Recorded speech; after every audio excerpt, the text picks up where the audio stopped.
संग्राम थोपटे हे कुठल्या पक्षात होते? काँग्रेसमध्ये होते ना, ते बीजेपीत गेलेत.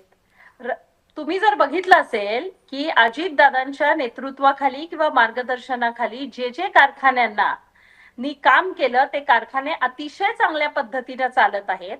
आणि अजितदादांनी काय सांगितलं की 85 पासून ह्या प्रश्नाला आम्ही पाठपुरावा करत होतो, पण यश अमित शहा साहेबांच्या काळात आलं. ह्यात काय वावग आहे? 85 सालापासून तुमचेही लोक होते ना सहकारात, त्यात काय वावग बोललेले आहेत? तुम्ही सांगताय अजितदादांनी टिमकी वाजवू नये म्हणून. तुम्हाला तर अजितदादांबद्दल बोलायचा काहीच अधिकार नाही. बरोबर, मी कधीच पक्ष बदलला नाही, निष्ठा बदलली नाही, त्यामुळे मला अधिकारच नाही.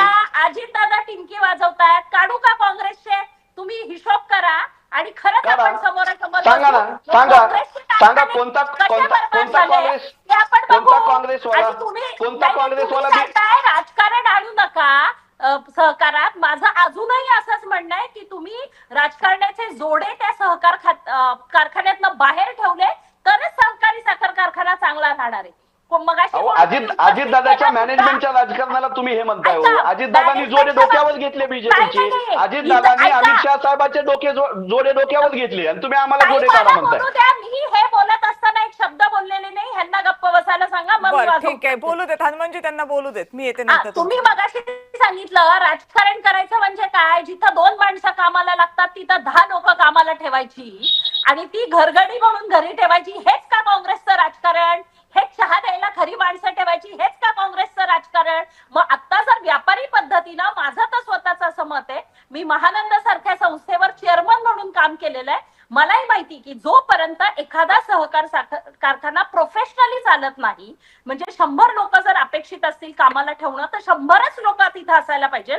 100च्या ऐवजी राजकारणासाठी जर 200 लोक काँग्रेसने जे केलं, घरी ठेवायचे, कोणाच्या ड्रायव्हर म्हणून राहायचं, बायकोच्या ड्रायव्हरवर चेअरमनचे बायको पोरं शाळेत सोडायला ठेवली तर सहकाराची वाट लागणारच आहे ना. आणि तो जर सुधारण्याचा सगळे पक्ष मिळून प्रयत्न करणार असतील तर तुमचं काय जातंय?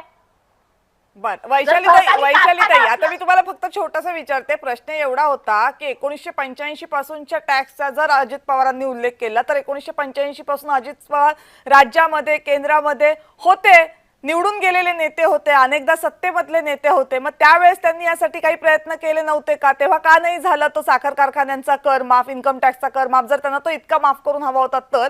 आणि जर तो त्यांच्या वेळेत झाला नाही आणि आता अमित शहांनी केला असं म्हणत असतील तर ते आपलं पहिलं अपयश लपवतायत की आत्ताची राजकीय सोय बघतायत?